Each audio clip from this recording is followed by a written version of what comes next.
चारों तरफ बादल गरज रहे थे और तेज बरसात हो रही थी। नदी का उफान गांव की तरफ बर्बादी का सैलाब लेकर आया। गांव के कई घरों के अंदर पानी प्रवेश कर गया। बहुत सारे लोग परेशान हो गए थे। हाहाकार मच गया था। गरीब राखी अपने 4 साल के बेटे श्याम को लेकर घर से बाहर आ गई। ये बाढ़ उसे प्रलय की तरह लग रही थी। अपनी जान से ज्यादा उसे अपने लाल की जान की परवाह थी। राखी ने अपनी गैया को खूंटे से आजाद कर दिया ताकि वह भी अपनी जान बचाकर कहीं शरण ले ले। चल मेरे लाल, यहाँ से हट जाने में ही भलाई है। ये पानी जान का दुश्मन बन गया है। माँ, मुझे डर लग रहा है। बेटे डरना नहीं, मैं हूँ ना तेरे साथ। राखी ने उस संकट से निकलकर अपने श्याम को ऊंचे भाग पर पहुंचा दिया। वहाँ एक पेड़ के नीचे दोनों बैठ गए। बरसात के साथ तेज हवाएं चल रही थीं। अचानक पेड़ की जड़ हिलने लगी और वो पेड़ जैसे ही गिरने वाला था, राखी ने तेजी से श्याम को दूर धकेल दिया, लेकिन स्वयं भाग न पाई और पेड़ के नीचे दब गई। वो दर्द से कराहने लगी। छोटा श्याम माँ की ये दशा देखकर रोने लगा। माँ तुम बाहर आ जाओ। माँ, मैं इस पेड़ को हटाता हूँ, तुम बाहर आ जाना। मेरे बच्चे, मैं नहीं आ पाऊंगी। कोई है, कोई है। वहाँ मजबूर माँ की आवाज सुनने वाला दूसरा कोई नहीं था। मोटे पेड़ के नीचे दबी हुई राखी असहाय होकर कराहती रही। इतने में दूर से आती हुई उसकी गैया गौरी दिखाई पड़ी। वो तेजी से आकर मालकिन को सूंघने लगी। उसने अपने दोनों सींगों से पेड़ को हटाने का प्रयास किया, लेकिन सफल न हो सकी। उसने कई बार प्रयास किया, लेकिन नतीजा कुछ नहीं निकला। राखी बहुत घायल हो चुकी थी। उसकी सांस टूटने लगी। गाय सर उठाकर रम्हाने लगी।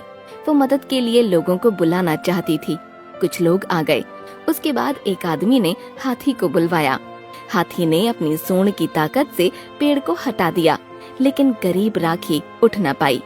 उसने अपने एक हाथ से हाथी को 1 रुपए का इनाम देना चाहा, लेकिन हाथी ने स्वीकार नहीं किया। शायद हाथी गरीब राखी के अंजाम के बारे में पूर्व अनुमान लगा चुका था। श्याम अपनी माँ से लिपट गया। उस समय राखी की आंखें बंद हो गईं। श्याम अनाथ हो गया। गांव के लोगों ने राखी का अंतिम संस्कार किया, लेकिन बेसहारा श्याम एक कोने में खड़ा सिसकता रहा। उसकी गैया गौरी उसके पास आई और उसने अपने मुंह से श्याम को अपनेपन का एहसास दिलाया, मानो कह रही हो कि मैं तुम्हारे साथ हूँ। बरसात का पानी कम हो गया था। गौरी और श्याम घर की ओर चल पड़े। घर में बिस्तर भीग गए थे तो गौरी बैठ गई और उसने श्याम को अपने ऊपर ही सुला लिया। गौ माता ने सचमुच माँ की भूमिका अदा की। गौरी और श्याम साथ साथ रहने लगे।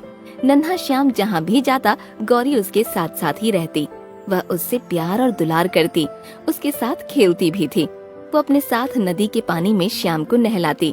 एक आवारा कुत्ता एक बार श्याम को देखकर भौंकने लगा और उसके पास आने लगा तो गौरी ने सींग दिखाकर उसे भगा दिया। किसी की क्या मजाल जो श्याम का बाल भी बांका कर दे। श्याम को एक दिन बुखार हो गया तो गौरी जाकर पास के डॉक्टर को बुला लाई और उसका इलाज करवाया। डॉक्टर को भी गौरी के इस अनोखे प्यार को देखकर बड़ा आश्चर्य और खुशी हुई।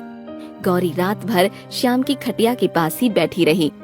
गाय और बच्चे के इस अनोखे प्यार को देखकर लोग दांतों तले उंगली दबाते थे। श्याम अक्सर गौरी के ऊपर सवार हो जाता और गौरी उसे लेकर गांव के चक्कर लगाने लगती। गौरी को गांव के लोग बहुत पूज्य मानते थे और कुछ न कुछ खाने को देते थे। उसी खाने से गौरी और श्याम दोनों का भला हो जाता। इस अनोखे रिश्ते के कारण गौरी और श्याम को बड़ा आनंद आता था। एक दिन श्याम गौरी की पीठ पर बैठकर गांव के बाहर सैर करने निकला और वहाँ सड़क पर एक दुष्ट आदमी अपने साथियों के साथ गौरी की ताक में बैठा था। उन लोगों ने श्याम को नीचे उतार दिया और गौरी को एक टेम्पो में डंडे से मारकर चढ़ा दिया। वो लोग गौरी को टेम्पो में लेकर चले गए और असहाय श्याम रोता और देखता रह गया। गौरी भी टेम्पो के अंदर से चिल्ला रही थी। उसे भी स्वयं से ज्यादा अपने बच्चे श्याम की चिंता थी। श्याम दुखी होकर रोता बिलखता घर चला आया और गौरी के लिए शोक मनाने लगा। हे भगवान, मेरी माँ चली गई।